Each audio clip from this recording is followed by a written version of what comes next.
Hey everyone, and welcome to This Explainer. Today we're going to look at poets a little differently. We're not just looking at them as writers, but as the original music producers. Think about it for a second. Long before we had recording studios, synthesizers, and auto-tune, we had the human voice. Today we're going to explore exactly how poets use the fundamental elements of language to build tracks that you can literally hear and feel. We're going to break down the mechanics of sound devices, those incredibly powerful literary tools that turn plain, flat text into a rich, resonant, auditory experience. So what is the actual point of all these sound devices? Well, it's fascinating, actually. Poets don't just want you to read words on a page and process them intellectually. No, they want to bypass your brain and go straight to your senses. By using rhythm and musicality, they create a physical, auditory experience. When language is crafted this way, the emotion of the text practically vibrates right off the page. All right, here is our set list for today. We'll kick things off with the music of poetry, move right into playing with consonant sounds, explore the power of vowels, drop in some beats and sound effects, and wrap it all up with a final sound check. Let's dive in. Section 1. The music of poetry. Setting the studio up. Section 2. Playing with consonant sounds, the hard beats. If a poem is a song, your consonants provide the percussion. And there are two main ways our our poets, use them to create that percussive rhythm. Our very first essential device is alliteration. This is all about the repetition of the exact same beginning consonant sound in neighboring words. It's matching those initial sounds to really emphasize important words and make the lines stick in your head. Think of phrases like "big brown bears bravely battled" or "Sally sells seashells." That repeating initial beat creates an instant, totally memorable rhythm that just drives the line forward. Let's look at this in action. I actually want you to read the text here out loud, maybe even with a slightly breathy voice. Go ahead. The wild wind whistled through the woods.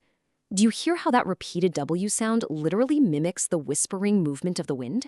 The poet isn't just describing the wind to you, they're making you listen to it through the strategic use of alliteration. Okay, let's test your ear real quick. Listen to this sentence, or read it along with me. Brave birds built beautiful nests. Pause for just a beat and see if you can pick out the alliterative words. If you zeroed in on that hard B sound, brave, birds, built, beautiful, you absolutely nailed it. That repetition acts exactly like a drum beat, anchoring the whole sentence.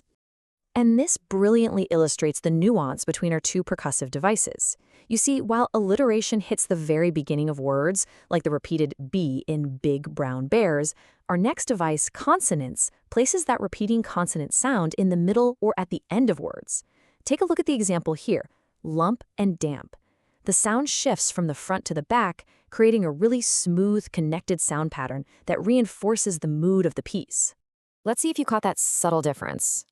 Which of these pairs demonstrates consonants? Remember, we're looking for repeating consonant sounds, especially in the middle or at the end, not just a rhyming word. If you guessed B, lump and damp, because of that repeated emp sound at the end, you are absolutely right. It adds a really pleasing texture to the verse. Section 3. The power of vowels, flowing melodies. All right, we've got our hard beats laid down, so now it's time to bring in the flowing vowel sounds to create our melody. Enter assonance. This is the repetition of vowel sounds within nearby words, and honestly, it is a poet's absolute secret weapon for establishing mood.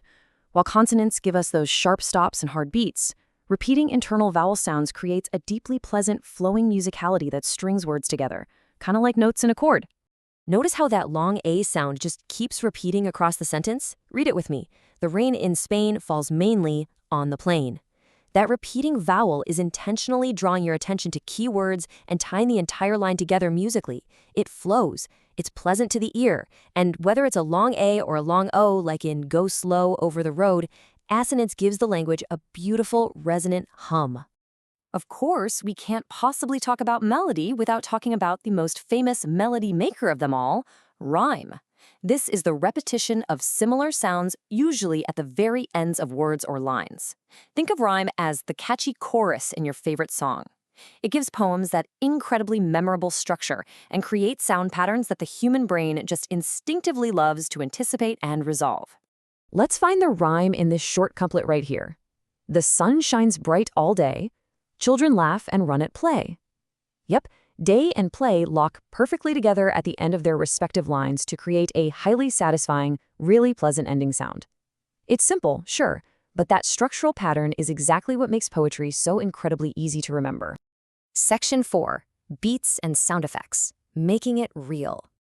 Now we are ready to take our track to the next level. Let's bring in the special effects. Onomatopoeia is the use of words that literally imitate real-life sounds. This device is just incredibly fun because it brings vivid imagery to life by making the writing hyper-realistic. It helps readers actually hear the thunder go boom, the water splash, the bird chirp, and the balloon pop. It completely bridges the gap between text on a page and reality. Read this sentence and listen closely for the real-life sound. The snake gave a loud hiss. The word hiss perfectly imitates the actual sound of the snake.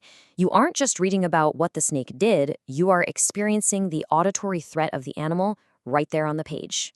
Finally, we have repetition. This is the deliberate reuse of words, phrases, sounds, or lines. Look at this example. Alone in the dark, alone in the rain, alone with my thoughts. By repeating the word alone, the poet heavily emphasizes that specific idea and builds deep, heavy emotion. Or think of the classic, never give up, never give up, never give up. That repetition drives the intensity totally through the roof. So based on what we just covered, what would you say is the primary purpose of repetition? If you guess that it's to emphatically drive home an idea and create rhythm, you hit the nail on the head.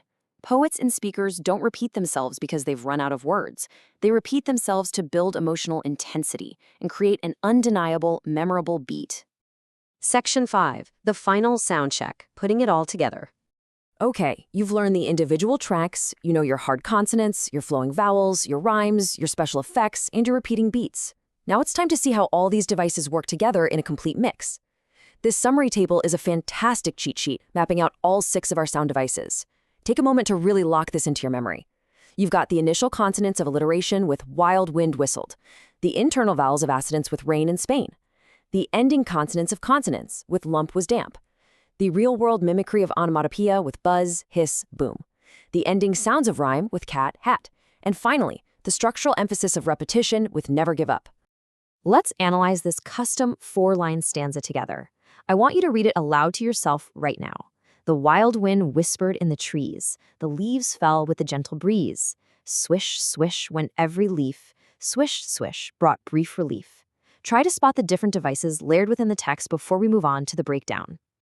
Look at how brilliantly this breaks down into a complex musical track.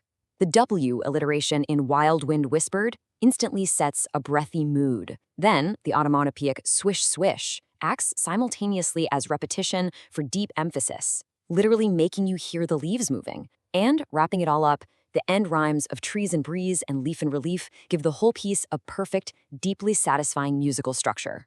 It is an entire auditory ecosystem in just 4 short lines. So, as we wrap up this explainer, I want to leave you with a final provocative thought. You now possess the tools of a literary music producer.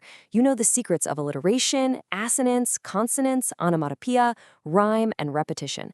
Knowing these tools, how are you going to turn your next piece of writing into a track that your readers don't just understand, but truly hear and feel? Keep listening for the music of language, and I'll catch you in the next explainer.